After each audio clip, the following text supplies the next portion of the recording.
কাইল মোর বাবক জারুয়া কথা কয়া গাইলাইছে গুনে ভাত খাই নাই আজ ভালো করে রাখাম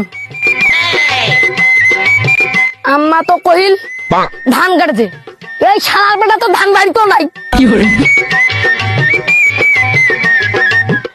আব্বা এই আব্বা এই শালার বেটা বেলা কুদ্দি গেলে এই শালার নাম এমনি ভেজাল হয় নাই আজ যখন মাইয়ার সাথে ভেজাল করিবা গেছে আজ খালি আম্মা কইবা নি দে শালার বেটা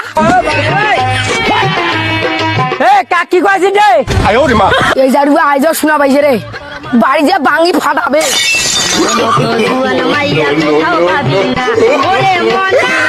আর এতক্ষণ জারুয়া হয়ে রে বাপক কয়েছে ওই শালার বেটা ভেজাল আর ইলিয়া ভাষা বাড়ি যা তোর মা কয়া দিব মুই বেলে মাইসের মাইয়া ধরিয়া আইজ বেলে ভেজাল করে বেড়াছো বাইরে যাও জিনি রে কুত্তা বাপ গুলো তুই মূল্য এনে দিন না কেন বা খতম এত শিয়ানা তুই তো লেখাপড়া শিখাছো না বান্দর আমি শিখাছো আল্লাহ জানে থাকিস আজকে বাড়ি যা আইস আমি কেন মরি না